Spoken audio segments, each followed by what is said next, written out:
तो current affairs के आज के सेशन में हम आपके परीक्षा उपयोगी सबसे महत्वपूर्ण करंट अफेयर्स पढ़ने जा रहे हैं। ये बात मान के चलिएगा कि जो भी करंट अफेयर्स मैं आपको पढ़ाऊं ये आपके एग्जामिनेशन के दृष्टिकोण से सबसे ज़्यादा महत्वपूर्ण है। और आप सभी लोगों को इस करंट अफेयर्स को पहले तो प्रॉपर नोट्स बना लीजिए, शॉर्ट नोट्स बनाइए साथ साथ, और इसको रिवीजन जरूर करिएगा। 100% आपके एग्जाम में करंट अफेयर्स में क्वेश्चन आएंगे। जिन परीक्षाओं में भी करंट अफेयर्स पूछा जा रहा है एक प्रश्न भी आपका गलत नहीं होगा, ये मेरा प्रॉमिस है। बस आप पूरी जितनी भी करंट अफेयर्स है पूरी आप कंप्लीट करिएगा, इतना आपको ध्यान रखना है। और जितना पढ़ाऊं उसके नोट्स बनाइए, रिवीजन करिए, ठीक है। तो करंट अफेयर्स के अंतर्गत जो पहला टॉपिक है आपका वो है प्रधानमंत्री विश्वकर्मा योजना, ठीक है। प्रधानमंत्री विश्वकर्मा योजना, आपको पता है भारत में जो है ना एक ट्रेडिशनल जो है आपका क्राफ्ट सिस्टम है, हैंडीक्राफ्ट सिस्टम है, पारंपरिक शिल्पकारी है। और ये आज से नहीं शिल्पकारी चल रही है, काफी प्राचीन समय से शिल्पकारी प्रथाएं चल रही हैं हमारे, है ना। तो अभी आपको पता होगा कि हमारे प्रधानमंत्री जी ने 77वें स्वतंत्रता दिवस के अवसर पे, जो कि हाल ही में 15 अगस्त को हुआ था आपका, 15 अगस्त को 77वें स्वतंत्रता दिवस की वर्षगांठ जो हम मना रहे हैं इस वर्ष, तो प्रधानमंत्री नरेंद्र मोदी जी ने लाल किले के प्राचीर से, है ना, ये अपने संबोधन में कहा था कि एक विश्वकर्मा योजना जो है उसकी घोषणा की थी और बताया था कि जितनी भी पारंपरिक शिल्पकारी है उससे जुड़े हुए जितने भी स्किल्ड पर्सन हैं, कुशलता प्राप्त व्यक्ति हैं, उनके लिए ये योजना प्रारंभ की गई है, प्रधानमंत्री विश्वकर्मा योजना। तो 15 अगस्त को इसका लाल किले के प्राचीर से, देखिए आपको पता है 15 अगस्त हमारे देश के लिए बहुत इंपॉर्टेंट है, 26 जनवरी भी बहुत इंपॉर्टेंट है। 15 अगस्त को हम स्वतंत्रता दिवस के तौर पे मनाते हैं और 15 अगस्त को प्रधानमंत्री पूरे राष्ट्र को आने वाले समय में जो योजनाएं होती हैं उनको संबोधित करते हैं, बताते हैं, राष्ट्र की प्रगति के बारे में बताते हैं। और 26 जनवरी में हमारे जो राष्ट्रपति होते हैं वो देश के कल्चर को, देश की संस्कृति को, देश के शौर्य को, देश के पराक्रम को कर्तव्य पथ पर जो है एक तरीके से उसकी झांकियां निकलती हैं और उसका एक प्रदर्शन किया जाता है ना। तो गणतंत्र दिवस भारत के राष्ट्रपति उसको हेड करते हैं, लीड करते हैं। कारण क्यों है? क्योंकि हमारे देश को गणतंत्रात्मक लोकतंत्र इसीलिए कहा जाता है क्योंकि देश का जो प्रमुख होता है, राष्ट्र के प्रमुख हमारे राष्ट्रपति होते हैं। इस समय वर्तमान में कौन है? महामहिम श्रीमती द्रौपदी मुर्मू जी हमारे देश की राष्ट्रपति हैं। और देश की राष्ट्रपति जो होता है वो निर्वाचित होता है, एक निश्चित टेन्योर के लिए होता है, इसीलिए उस देश को गणतंत्रात्मक व्यवस्था के तहत रखा जाता है। तो हमारा देश गणतंत्र है क्योंकि देश का जो राष्ट्र का प्रमुख है, राष्ट्र का मुखिया है, वो जनता द्वारा एक निश्चित अवधि के लिए निर्वाचित होता है। और जो वास्तविक प्रमुख है, चूंकि हमारे देश में संसदीय शासन प्रणाली है, तो वास्तविक प्रमुख कौन होते हैं? हमारे देश के प्रधानमंत्री। जो डिफेक्टो पावर होती है वो किसके पास होती है? प्रधानमंत्री के पास। डिज्यूरो पावर किसके पास है? भारत के राष्ट्रपति के पास, है ना। तो 15 अगस्त जो होता है वो राष्ट्रपति जो है प्रधानमंत्री उसको लीड करते हैं। प्रधानमंत्री पूरे कैबिनेट के साथ जो है लाल किले के प्राचीर पर पहुंचते हैं और वहां पर जो है देश की जितनी योजनाएं हैं, देश की जो आने वाले समय की रूपरेखा है, एक साल की पूरी खींचते हैं। तो प्रधानमंत्री नरेंद्र मोदी जी ने 77वें स्वतंत्रता दिवस के अवसर पर राष्ट्र के नाम संबोधन पर विश्वकर्मा योजना की घोषणा की थी। और ये योजना पारंपरिक शिल्पकारी से जुड़े हुए जितने भी स्किल्ड लेबर हैं, स्किल्ड कुशलता प्राप्त व्यक्ति हैं, उनके लाभ के लिए प्रारंभ की गई है, ठीक है। अब देखिए इसमें क्या क्या चीजें प्रधानमंत्री जी के द्वारा बताई गई, इसको ध्यान से समझिएगा। देखिए आपको पता है कि जो हमारे देश में पारंपरिक शिल्पकारी है, मैं कुछ आपको एग्जाम्पल देता हूं। जैसे लाइक कारपेंटर का काम है, जिसे हम बढ़ई कहते हैं, आप सभी जानते होंगे। कारपेंटर गुड्स जो लकड़ी के सामान बनाते हैं। नाव के निर्माता हैं, जो मतलब कि आपके मछुआरा वर्ग है ना, जो नदियों के किनारे रहते हैं, नाव के निर्माता। अस्त्र निर्माता, बहुत सारे पारंपरिक अस्त्र होते हैं। जैसे लोहार आप जानते हैं, लोहे का काम करते हैं और बहुत सारे अस्त्रों को बनाते हैं। जैसे हथौड़ा बनाते हैं, जैसे बहुत सारे कुदाल बनाते हैं, कई सारे अस्त्रों का जो प्रयोग किया था। अस्त्र हो गया, हथौड़ा हो गया, टूल किट का निर्माण करते हैं, ताला बनाने वाले हैं, सोने का काम करने वाले स्वर्णकार हैं, बहुत सारे लोग हैं जो स्वर्णकार हैं, कुम्हार हैं जो कुम्हारगिरी का काम करते हैं, जो बर्तन बनाते हैं ना, तो कुम्हार हैं, मूर्तिकार हैं। बहुत सारे लोग आप देखते होंगे, जैसे अभी गणेश चतुर्थी आ रही है, वैसे ही नवरात्र होती है, तो समय समय पे मूर्तियों का निर्माण करते हैं, है ना। कई सारे लोग शिला लेखक होते हैं, जो बड़ी बड़ी शिलाएं होती हैं उनमें नाम लिखा जाता है। मोची का काम भी आप जानते हैं। राजमिस्त्री का काम होता है, जो घरों में चिनाई वगैरह का काम होता है, दीवालों का काम होता है। कई सारे टोकरी बनाते हैं, चटाई बनाते हैं, झाड़ू का निर्माण करते हैं, जूट बुनकर भी बहुत सारे होते हैं, गुड़िया का सामान बनाया जाता है, खिलौनों का सामान बनाया जाता है, नाई का काम करते हैं, माला बनाने का काम माली करता है, धोबी होता है, दर्जी होता है, मछली पकड़ने वाले होते हैं। ऐसे करके बहुत सारे लोग हैं जो कि पारंपरिक रूप से काम कर रहे हैं। ठीक है, तो इन सभी के लिए ये पूरी की पूरी योजना लाई गई है, जो कि स्किल्ड लेबर है, बुनकर हैं, स्वर्णकार हैं, लोहार हैं, धोबी हैं, नाई हैं, जो भी वर्ग आप जानते हैं, ये समाज का सबसे आधारभूत वर्ग है। ठीक है, और एक तरीके से समाज में कार्य को क्या किया गया, विभाजित कर दिया गया है वर्गों के बीच में। वैसे कोई भी कार्य कोई भी व्यक्ति कर सकता है, ऐसा कोई प्रतिबंध नहीं है। तो प्रधानमंत्री जी के द्वारा प्रधानमंत्री विश्वकर्मा योजना लाई गई, और मैंने जो वर्ग आपको बताया, ये वर्गों के किस लिए लाई गई, इन वर्गों को लाभ प्रदान किया जाएगा। ठीक है, 16 अगस्त 2023 को प्रधानमंत्री नरेंद्र मोदी जी की अध्यक्षता में आर्थिक मामलों की मंत्रिमंडल बैठक हुई थी।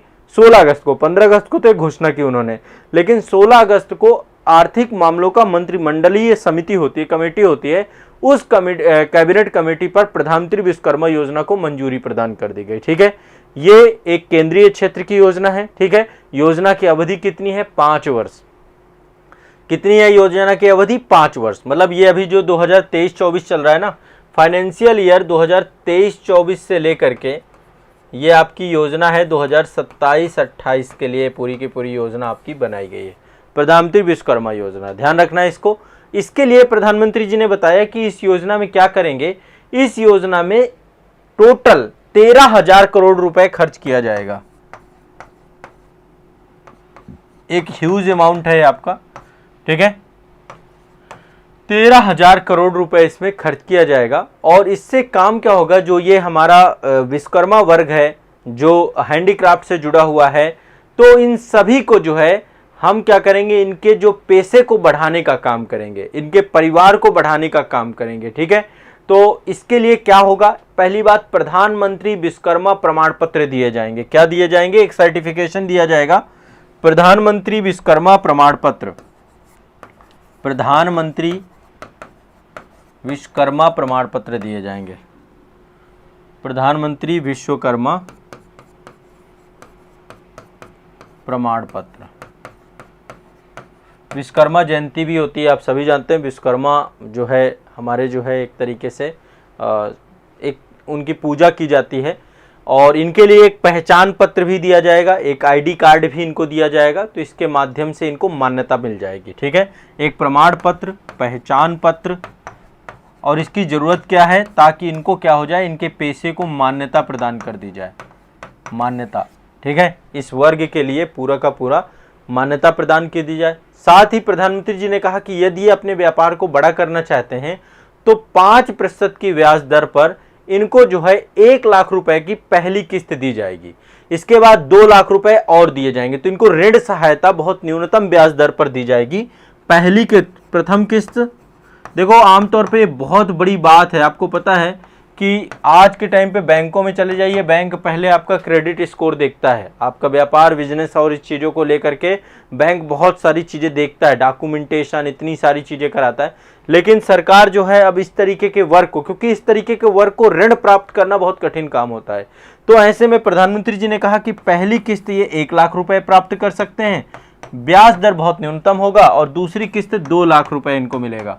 ठीक है, और ब्याज दर 5% की ब्याज दर पे हम इतना ऋण इनको उपलब्ध करा देंगे, ताकि अपने व्यापार को और बेहतर कर सके। ठीक है, इससे क्या होगा, इनमें स्किल डेवलपमेंट और बढ़ेगा, इनको चीज़ों को जो बनाना है उनको बड़े मात्रा में बना पाएंगे, ह्यूज मात्रा में बना पाएंगे। डिजिटल लेन देन का भी प्रोत्साहन होगा, क्योंकि पूरा का पूरा क्या है, आपका ऋण व्यवस्था जो है बैंकिंग के साथ जोड़ दिया जाएगा। और सरकार ने भी कहा कि इनके लिए हम एक बड़ी मार्केट भी डेवलप करेंगे, यानी कि जो है ये अपने सामान को बेच पाए, इस दिशा में भी काम करेंगे हम लोग। ठीक है, तो विपणन व्यवस्था को भी प्रोत्साहन दिया जाएगा, इस दिशा में काम करने के लिए प्रयास करेंगे। ग्रामीण क्षेत्र से लेकर शहरी क्षेत्र में रहने वाले सारे कारीगर, सारे शिल्पकारों को प्रधानमंत्री विश्वकर्मा योजना के तहत क्या किया जाएगा, सहायता प्रदान की जाएगी। ठीक है, तो ये जरूर ध्यान रखिएगा, प्रधानमंत्री विश्वकर्मा योजना आपकी प्रारंभ की गई है, और इसके बारे में मैंने आपको बता दिया। हाँ, अभी विश्वकर्मा पूजा भी चल रही है, और पूरे भारतवर्ष में विश्वकर्मा पूजा बड़े गति से बनाई जाती है। तो ये आपका टोटल जो है पूरा वर्ग मैंने आपको बताया, टोटल 18 वर्ग आइडेंटिफाई किए गए हैं। 18 वर्गों की लिस्ट मैंने आपको पहले बताई भी थी कि 18 वर्ग कौन कौन से हैं। ठीक है, बढ़ई है, नाव निर्माता है, अस्त्र निर्माता है, लोहार है, हथौड़ा और टूलकिट निर्माता है, ताला निर्माता है, स्वर्णकार हैं। ये पूरी लिस्ट मैंने आपको बताई है ना। कुम्हार है, मूर्तिकार हैं, जितने भी हैं सारे के सारे। तो 13,000 करोड़ रुपए इनके लिए ये पूरा का पूरा कैबिनेट का फैसला हुआ है और ये योजना आपकी आ रही है। अब आपको पता है हमारे देश में इस समय एक पीएम गति शक्ति योजना के बारे में आपको पता है कि पीएम गति शक्ति योजना चल रही है और हमारे प्रधानमंत्री जी का एक उद्देश्य है कि बड़े स्तर पर देश का आधारभूत ढांचा को बेहतर बनाया जा सके, है ना। बड़े स्तर पे अत्याधुनिक बनाया जा सके, वर्ल्ड क्लास बनाया जा सके, है ना, स्वच्छ बनाया जा सके। तो प्रधानमंत्री नरेंद्र मोदी जी के जब जितने भी संबोधन आप सुनते होंगे तो वो हर एक चीज में सार्वजनिक परिवहन को बेहतर बनाने की दिशा के लिए लगातार आप लोगों को सुनाई देता होगा कि जो है हमें अच्छी सड़कें बनानी हैं, अच्छे रेल परिवहन बनाने हैं। तो प्रधानमंत्री नरेंद्र मोदी जी द्वारा अपने संबोधनों में अक्सर अत्याधुनिक सार्वजनिक परिवहन के प्रावधान पर बल प्रदान किया गया है। ठीक है, अब आपको पता है कि भारत की ज्यादातर जनसंख्या किस सार्वजनिक परिवहन का प्रयोग करती है, वो है भारतीय रेलवे। ज्यादातर लोग रेल में जाते हैं, ज्यादातर लोग। आप रेलवे में चले जाइए, वहां तो समझ ही नहीं आता कितनी बड़ी संख्या में जो है लोग जो है यात्रा करते हैं, भीड़ ही भीड़ रहती है, हर टाइम जाइए भीड़ ही भीड़ आपको मिलेगी। तो प्रधानमंत्री जी ने कहा कि भाई अब हमें क्या करना है कि रेलवे स्टेशन बहुत बेहतर बनाने हैं। तो इसके लिए एक योजना चलाई गई, अमृत भारत रेलवे स्टेशन योजना। एक योजना चलाई गई, ध्यान रखिएगा, अमृत भारत स्टेशन योजना। ये किस लिए चलाई गई है? ताकि भारत के, अभी देखो चरणबद्ध तरीके से होगा, ऐसे नहीं होगा कि अचानक से चमत्कार हो जाएगा और सारे के सारे स्टेशन अच्छे हो जाएंगे, ऐसा पॉसिबल नहीं है।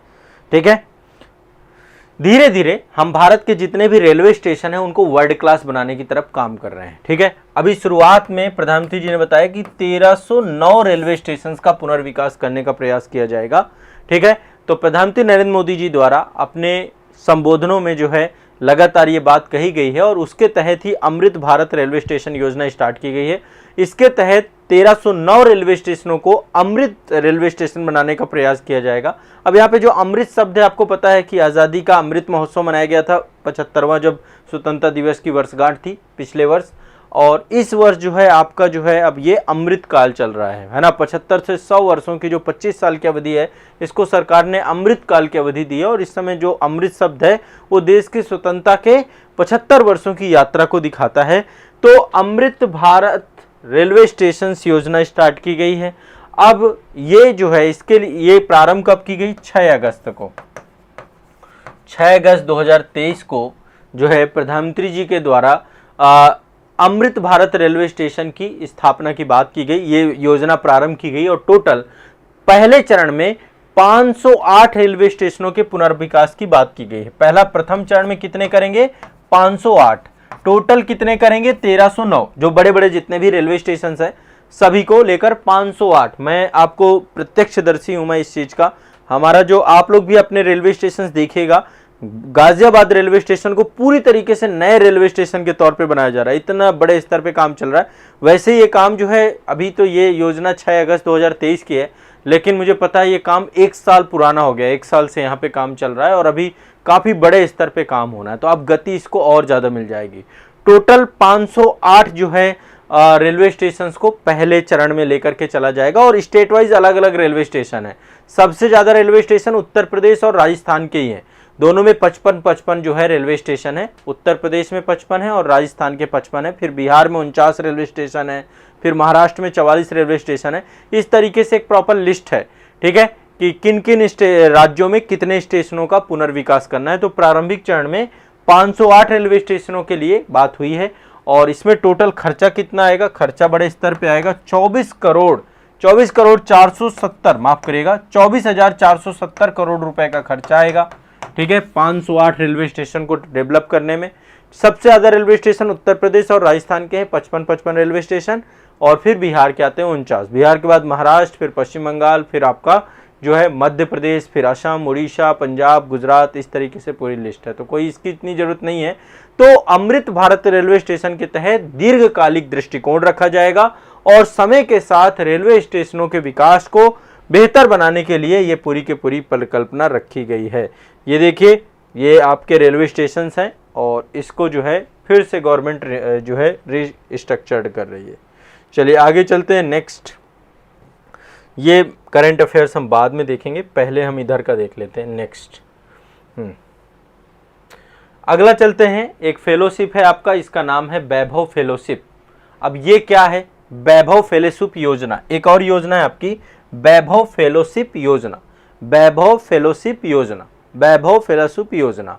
तो देखिए, आपको पता होगा अक्टूबर 2020 में, अभी की बात नहीं है, अक्टूबर 2020 में भारत सरकार के द्वारा वैश्विक भारतीय वैज्ञानिक शिखर सम्मेलन का आयोजन किया गया था। ठीक है, अक्टूबर 2020 में भारत सरकार के द्वारा क्या किया गया था? एक वैश्विक शिखर सम्मेलन बनाया गया था, वैश्विक भारतीय वैज्ञानिक, वैश्विक भारतीय वैज्ञानिक शिखर सम्मेलन का आयोजन किया गया था। ठीक है, वैश्विक भारतीय वैज्ञानिक शिखर सम्मेलन का आयोजन किया गया था। कब किया गया था? अक्टूबर 2020 में। ठीक है, अब आपको पता है हमारे देश के वैज्ञानिक भारत के विभिन्न हिस्सों में रहते हैं, प्रवासी हैं, कई सारे देशों में बस गए हैं।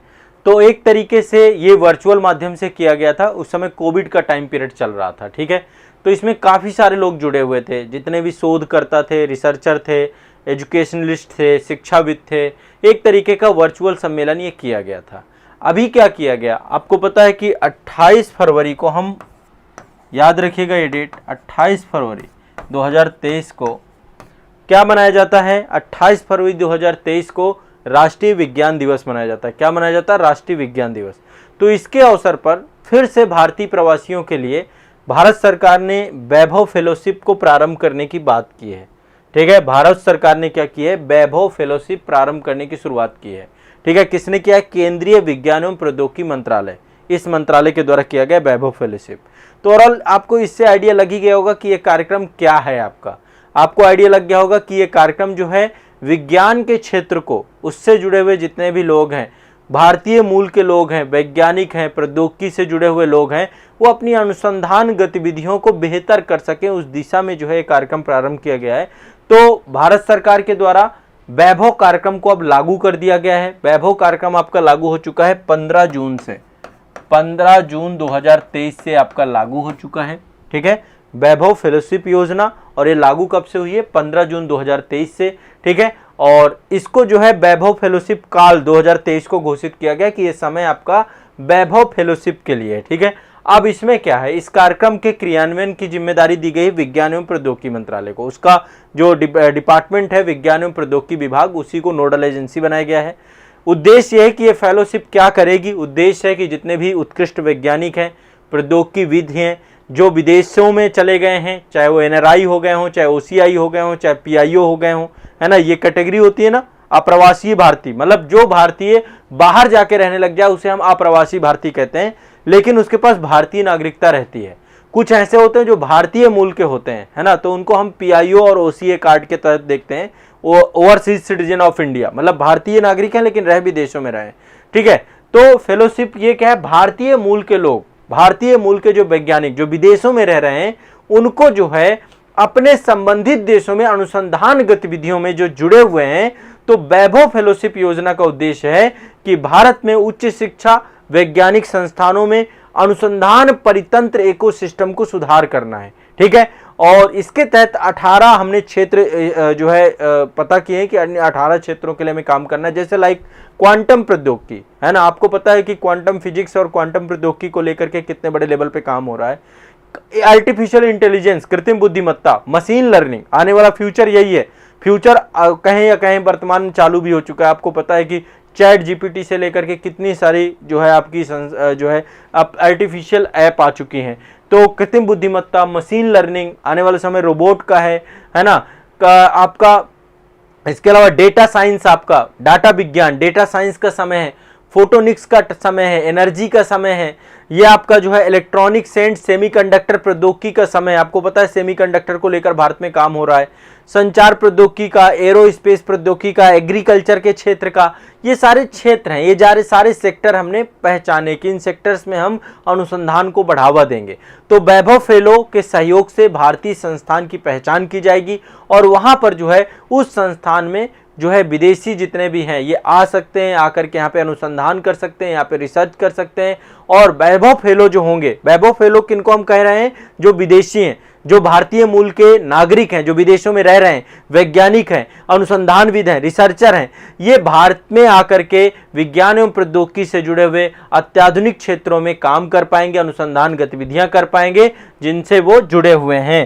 तो विदेशों में रहने वाले भारतीय वैज्ञानिकों को भारत में आकर के यहाँ पे अनुसंधान गतिविधियों के लिए प्रोत्साहित करने के उद्देश्य से आपकी वैभव फेलोशिप योजना चालू की गई है।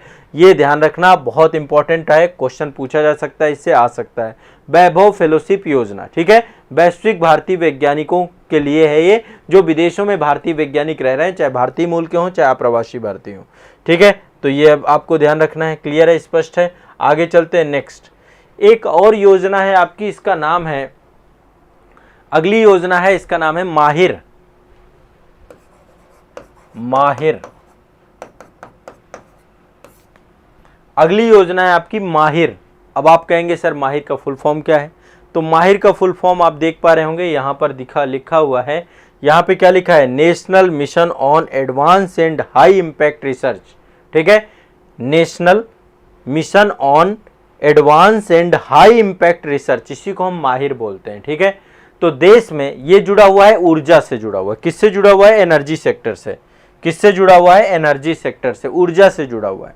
यहाँ पे देखिए काफी सारे जो है अल्टरनेटिव्स, लिथियम को ले, लिथियम आयन के लिए हम काम कर रहे हैं, है ना। आपको पता है ना लिथियम बैटरीज होती हैं, जो बैटरी होती हैं आपकी, लिथियम बैटरी हो गई, है ना। इसके अलावा जो है आपका ग्रीन हाइड्रोजन को लेकर के काम करना है हमें, इलेक्ट्रिसिटी में लेकर के काम करना है, कार्बन कैप्चर्स के लिए काम करना है, जियो थर्मल एनर्जी के लिए काम करना है, कई सारी एनर्जी के लिए।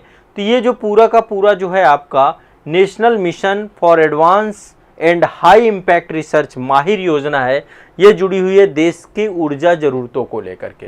कैसी ऊर्जा जरूरतों को लेकर के, जो आने वाले समय में, मतलब कि एक तरीके से उभरती हुई जो प्रौद्योगिकी हैं, जो इस समय इमर्जिंग टेक्नोलॉजी है, नवीनता में उभरती हुई प्रौद्योगिकी, उस पर जो है अत्याधुनिक और उच्च प्रभाव वाले अनुसंधान को काम करने के लिए तत्काल जिसकी आवश्यकता है, उसको लेकर के माहिर योजना प्रारंभ की गई है, ठीक है।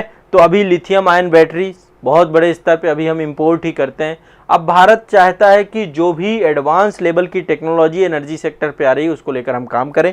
तो इसका प्रारंभ किसके द्वारा किया गया है, केंद्रीय विद्युत मंत्रालय के द्वारा प्रारंभ किया गया है, जो हमारा विद्युत मंत्रालय है, और नवीन एवं नवीकरणीय ऊर्जा मंत्रालय, इन दोनों के द्वारा ज्वाइंट वेंचर के तौर पे, संयुक्त तौर पे इसको प्रारंभ किया गया है। और आने वाले 5 वर्षों में, यानी 2023 से लेकर 2028 तक में हम जो है इसको लेकर काम करेंगे और भारत को उन्नत विद्युत प्रौद्योगिकी के विनिर्माण केंद्र के तौर पे बना देंगे। हमारे यहाँ पे लिथियम बैटरी बने, हमारे यहाँ पे जो है ग्रीन हाइड्रोजन को लेकर काम हो, हमारे यहाँ पे जो है इलेक्ट्रिक कुकर्स बने, हमारे यहाँ पर जो है कार्बन कैप्चर्स को लेकर एनर्जी काम करे, जियो थर्मल एनर्जी बने, सॉलिड स्टेट जो है रेफ्रिजरेशन बने, मतलब ये ओवरऑल हमारे देश में नैनो टेक्नोलॉजी को के काम हो सके, तो हमारे देश में काम हो, है ना, विद्युत प्रौद्योगिकी को लेकर, ये हमारी सोच है, ठीक है। अब मिशन की संरचना क्या है, एक तो इसमें एक बॉडी बनाई गई है, शीर्ष समिति बनाई गई है, ठीक है। और समिति का काम क्या रहेगा कि इससे जुड़े हुए जो भी इनोवेशंस हो रहे हैं, इस प्रौद्योगिकी से जुड़े हुए, उन पे विचार विमर्श करेगी, अनुसंधान प्रस्तावों के लिए मंजूरी प्रदान करेगी। तो इसमें एक विद्युत मंत्री होंगे, नवीन और नवीकरणीय ऊर्जा मंत्री होंगे, ये दोनों अध्यक्ष होंगे इसमें, मतलब ठीक है। एक शीर्ष समिति बनाई जाएगी, एक कमेटी बनाई जाएगी, कोर कमेटी बनाई जाएगी। उस कमेटी में क्या होगा, जो है विद्युत मंत्री और नवीकरणीय ऊर्जा मंत्री, ये दोनों उसके अध्यक्ष होंगे। इसके अलावा जो है इसमें एक तकनीकी कार्य क्षेत्र समिति बनाई जाएगी, जिसका काम रहेगा कि जो अनुसंधान क्षेत्रों की पहचान की गई है, जो भी प्रौद्योगिकी देखी गई है उसकी प्रौद्योगिकी को लेकर परियोजनाओं की निगरानी करना, उसको जो है इम्प्लीमेंट कराने का काम करना, और इसकी जो अध्यक्षता है जो तकनीकी कार्यक्षेत्र समिति, दो समितियां बनेंगी, ठीक है, एक बनेगी शीर्ष समिति, शीर्ष समिति एक तो ये बनेगी आपकी, दूसरी बनेगी तकनीकी समिति, तकनीकी समिति। शीर्ष समिति का काम है एक तरीके से पॉलिसी मेकिंग, मतलब लाइक कोई भी चीज आती है, एपेक्स कमेटी जो होगी तो इसका मुख्य काम क्या है कि जो भी नई चीजें हो रही हैं उसको लेकर के बात करना और उसको लेकर के क्या करना, उसको लेकर के जो है मंजूरी प्रदान करना। तो इसमें आपके मंत्रालय लेवल पे रहेगी, केंद्रीय जो विद्युत मंत्री है, नवीकरणीय मंत्री है, वो रहेंगे इसके अध्यक्ष। और जो तकनीकी समिति है आपकी, तकनीकी समिति का कार्य क्या है कि जो केंद्रीय विद्युत प्राधिकरण है, केंद्रीय विद्युत प्राधिकरण, विद्युत प्राधिकरण एक अथॉरिटी बनाई गई है। केंद्रीय विद्युत प्राधिकरण जो है वो तकनीकी, इसके जो अध्यक्ष होंगे केंद्रीय विद्युत प्राधिकरण के, वो जो है इसके हेड रहेंगे, ठीक है। और इस मिशन का जो है एक सचिवालय बनाया गया है, इसका सचिवालय बंगलुरु में बनाया जा रहा है। कहाँ पे बनाया जा रहा है? बंगलुरु में। तो आने वाले समय में भारत को जो है हमें क्या करना है, मैन्युफैक्चरिंग हब बनाना है, जो इस समय की इनोवेशंस वाली जितनी भी तकनीकी है। तो एक तो ये ध्यान रखिएगा। माहिर योजना मुझे लगता है आपको समझ में आ हो गई, अल्टरनेटिव एनर्जी को लेकर के है आपका पूरा का पूरा। अब यहाँ पे एक करंट अफेयर्स आपका ये भी बहुत इंपॉर्टेंट है, ठीक है। अगले चलते हैं। अभी तक समझ में आ रहा है? एक बार कमेंट सेक्शन में बताओ, सभी को समझ में आ रहा है? कोई दिक्कत तो नहीं है? एक बार मुझे बताएं, अभी तक सब समझ में आ रहा है? कोई इश्यू नहीं है किसी को कोई दिक्कत तो नहीं है भाई? कमेंट सेक्शन आप लोगों का है, तुरंत आ जाया करिए जब कमेंट सेक्शन की बात करें, ठीक है। अब देखिए, नीति आयोग के बारे में आप सभी जानते हैं। नीति आयोग के द्वारा जो है एक सूचकांक बनाया जाता है, national multi dimensional poverty index, ठीक है। National multi dimensional poverty index, इससे क्वेश्चन आता ही आता है। मैं हिंदी में बता देता हूँ, राष्ट्रीय बहुआयामी गरीबी सूचकांक। इसकी अभी समीक्षा रिपोर्ट आई है, दूसरी समीक्षा रिपोर्ट आई है। किसी को नो प्रॉब्लम? ठीक है, चलो वेरी गुड, बहुत बढ़िया। हाँ ठीक है, आगे चलते हैं। नीति आयोग के द्वारा राष्ट्रीय बहुआयामी गरीबी सूचकांक को लेकर के एक जो है आपका एक प्रोग्रेस रिपोर्ट इसकी जो है उसको लेकर काम किया गया। अब एक बार ध्यान से समझते हैं क्या है, ठीक है। संयुक्त राष्ट्र विकास कार्यक्रम है, जिसको हम बोलते हैं यूनाइटेड नेशन डेवलपमेंट प्रोग्राम। संयुक्त राष्ट्र विकास कार्यक्रम यूएनडीपी के बारे में आप सभी जानते हैं। इसके द्वारा एक सूचकांक जारी किया जाता है, मानव विकास रिपोर्ट, मानव विकास सूचकांक। 3 आयामों पे आधारित होता है, आप सभी जानते हैं।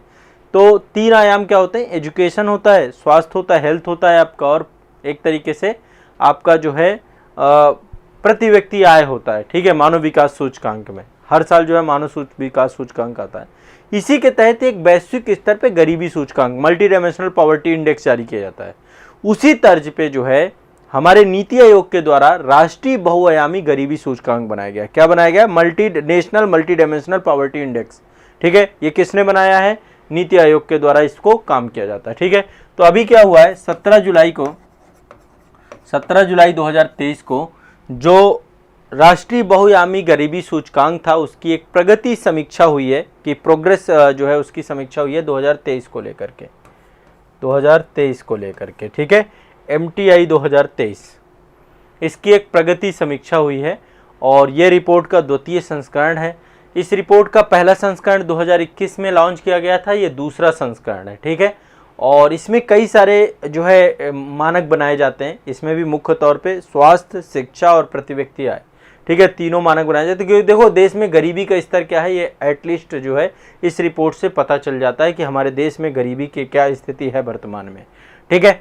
और इसमें कई सारे जो अन्य सर्वेक्षण कराए जाते हैं, कई सारे सर्वे होते हैं, जैसे राष्ट्रीय परिवार स्वास्थ्य सर्वेक्षण होता है। तो कई सारी रिपोर्ट इसमें देखी जाती हैं, और उन सभी रिपोर्ट के आधार पे हमारे जितने भी इस समय वर्तमान में 36 राज्य और केंद्र शासित प्रदेश हैं, है ना। टोटल 28 राज्य हैं भारत में और 8 केंद्र शासित प्रदेश है। तो 28 और 8 = 36, है ना। 36 जो है स्टेट और केंद्र शासित प्रदेश है हमारे यहाँ पे। कितने हैं? 36, जिसमें 28 स्टेट हैं और 8 हमारे यूनियन टेरिटरीज हैं जिनको हम यूटी बोलते हैं, है ना। तो और यदि हम पूरे जिलों की बात करें, पूरे भारत में 707 जिले हैं वर्तमान में। कितने जिले हो गए हैं? 707 जिले हैं पूरे भारत में। तो पूरे भारत के लिए, सभी राज्यों के लिए, सभी जिलों के लिए बहुआयामी गरीबियों का अनुमान प्रस्तुत किया जाता है इसके द्वारा, ठीक है। तो ओवरऑल देखा जाए तो भारत में इस समय क्या स्थिति है, ठीक है, गरीबी रेखा की, गरीब लोगों की क्या स्थिति है, इस रिपोर्ट की समीक्षा में क्या क्या बातें कही गई हैं, एक बार क्रम से आप लिख लीजिएगा। देखिए इसमें एक रेफरेंस ईयर लिया गया है 2015-16 की। यदि बात करें 2015-16 में जो गरीबी का स्तर था वो कितना था? 24.85%, ठीक है। वर्तमान की बात करें 2019 और 21 में इसकी स्थिति कितनी हो गई है, ठीक है, ध्यान से रखते हैं। 2019 से 21 के बीच में जो ये अभी रिपोर्ट आई है इसमें बताया गया है ये संख्या घट करके हो गई है 14.96%। देखो रिपोर्ट ने तो बिल्कुल कमाल सा कर दिया है, 10% गरीबी खत्म हो गई। और आप देखो जबकि मतलब ये कितना सच्चा है, कितनी सच्चाई है, ये चीज़ें तो आंकड़ों में चीज़ें रहती हैं। अब गरीबी को लेकर के मुझे तो नहीं लगता कि इतनी तेज़ी से गरीबी खत्म हुई है। हाँ ये तो है, लोगों के जीवन स्तर में सुधार आया है ना, लेकिन गरीबी 10% कम हो जाना इतने बड़े देश में, क्योंकि कोविड के टाइम पे तो रोज़गार खत्म हुआ है ना। तो यहाँ पे बताया गया कि सबसे ज़्यादा गरीबी कम हुई है उत्तर प्रदेश के लोगों की, फिर बिहार के लोगों की, फिर मध्य प्रदेश के लोगों की। यहाँ पे सबसे ज़्यादा लोग भी हैं, तो सबसे ज़्यादा गरीबी कम हुई है उत्तर प्रदेश में, मतलब कि सबसे ज़्यादा काम उत्तर प्रदेश में हुआ है, ऐसे बता रहे हैं, ठीक है। तो मतलब आप सोचो यदि आंकड़े की बात करें तो यदि ये तो परसेंटेज है, लगभग 13 करोड़ के आसपास, 13.5 करोड़ लोग गरीबी से खत्म हुए हैं, उनकी गरीबी, ऐसा कहा जा रहा है इस रिपोर्ट में, ठीक है, ऐसा कहा जा रहा है। आपको भी मतलब ये इस रिपोर्ट को रखना है, मतलब ये रिपोर्ट आपके जो है जब मेंस आंसर राइटिंग करोगे, जब कोई क्वेश्चन पूछा जाता है तो उसमें आपको आधार बनाना है। वही तो बेरोजगारी की स्थिति वही है, बहुत कहाँ कितना रोजगार क्रिएट किया सरकार ने, कोविड ने तो सभी का रोजगार छीन लिया, लेकिन इसके बावजूद भी यदि ये बात है तब तो ठीक है। अब देखो रिपोर्टों में क्या होता है पता नहीं। 13.5 करोड़ इन्होंने कहा है कि लोगों की गरीबी कम हो गई है 2015 से 2021 के बीच की बात करें तो, ठीक है, ये कम हुई है गरीबी, और इसमें सबसे ज़्यादा उत्तर प्रदेश में कम हुई है, फिर बिहार में कम हुई है, ठीक है। और इसके बाद जो है यहाँ पर कई सारे दिए गए हैं कि सर्वाधिक बहुआयामी गरीबी वाले 5 राज्य, सबसे ज़्यादा गरीबी कहाँ पर है 5 राज्यों में। नंबर 1 में बिहार है, सबसे ज़्यादा गरीबी है बिहार में। फिर है आपका झारखंड दूसरे नंबर पे, झारखंड। इसके बाद नॉर्थ ईस्ट के स्टेट हैं, मेघालय है, फिर आपका उत्तर प्रदेश है, मेघालय, फिर इसके बाद यूपी है, उत्तर प्रदेश है। तो नंबर 1 पे गरीबी स्तर वाला प्रदेश अभी बिहार है। टोटल यहाँ पे 33.76% गरीबी रेखा के लोग हैं। झारखंड की बात करें तो झारखंड में 28.81 है, ठीक है। और मेघालय की बात करें तो यहाँ पे टोटल 27.79 है। जनसंख्या के आधार पे देखेंगे तो फिर हमारा यूपी नंबर 1 आ जाएगा, परसेंटेज के हिसाब से हम बचे हुए हैं 22.93% जो है आपका, क्योंकि जनसंख्या सर्वाधिक है। तो ये उत्तर प्रदेश और बिहार और झारखंड ये आपके टॉप 3 स्टेट हैं, ठीक है। सबसे कम कहाँ है? सबसे कम है केरल में, सबसे कम गरीबी कहाँ है? केरल में। मैं एक बात बताऊं आपको, केरल में लोग गरीब कम हैं, क्यों हैं? केरल में हर आदमी काम करता है। घर में यदि 15 लोग हैं तो 15 के 15 वर्किंग हैं, बच्चों को छोड़ के। बच्चे एजुकेशन पूरा करने के बाद तुरंत काम पे, ये नहीं कि खाली बैठे हुए हैं। वहाँ पे सारे के सारे लोग वर्किंग हैं, ठीक है। वहाँ पे बहुआयामी गरीब जनसंख्या कितनी है पता है आपको? केरल में बहुआयामी गरीब जनसंख्या मात्र और मात्र सिर्फ और सिर्फ 0.55% है, सोचो।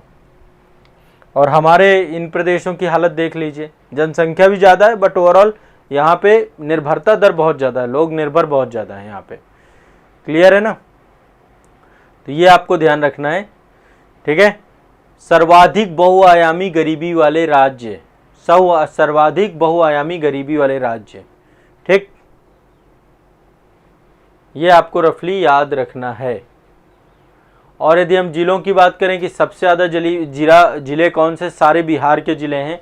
अररिया है सबसे ज़्यादा, फिर पूर्णिया है, फिर सुपौल है, फिर सहरसा है, फिर मधेपुरा है, ठीक है। उत्तर प्रदेश में देखें तो सबसे ज़्यादा गरीबी बहराइच में है, श्रावस्ती में है, बलरामपुर में है, बदायूं में है, सीतापुर में है। तो पूर्वांचल के हैं ये आपके, ठीक है। तो सर्वाधिक गरीबी वाले जिले भी आपके देखे जाएं तो उत्तर प्रदेश बिहार से ही हैं सर्वाधिक।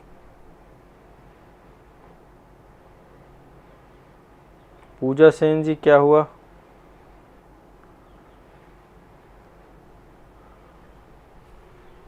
ठीक है, तो ये आपकी जो है ये रिपोर्ट आई थी नीति आयोग की। रिपोर्ट क्या कहें, एक प्रगति समीक्षा है कि भैया क्या हो रहा है बहुआयामी गरीबी को लेकर। तो ये डेटा मैंने आपको बता दिया, ठीक है। ये डेटा आपको रखना होगा। तो अभी तक आपने क्या क्या टॉपिक देख लिए। सबसे पहले हमने देखा ये प्रधानमंत्री विश्वकर्मा योजना। इसके बाद दूसरा टॉपिक हमने देखा, ये आप देख रहे हैं, ये अमृत रेलवे स्टेशन। तीसरा आपका national multi dimensional poverty index हो गया आपका। इसके बाद जो है ये वैभव फेलोशिप की बात हो गई हमारी, वैभव फेलोशिप वैज्ञानिकों के लिए, और ये माहिर के लिए हो गया, ठीक है। ये माहिर के लिए। तो इतना आपको क्या करना है, रिवीजन करना है, और जितना खिलाता जाओ उतना पचाते जाओ। थोड़ा थोड़ा खाएंगे, थोड़ा थोड़ा पचेंगे। पचाना ज़रूरी है, ये नहीं कि सिर्फ खाते जाएं खाते जाएं खाते जाएं, बीमार पड़ जाओगे फिर, ठीक है। जितना खिला रहे हैं उतना आपको पचाना ही पचाना है, ठीक है, ध्यान रखिएगा। चलिए।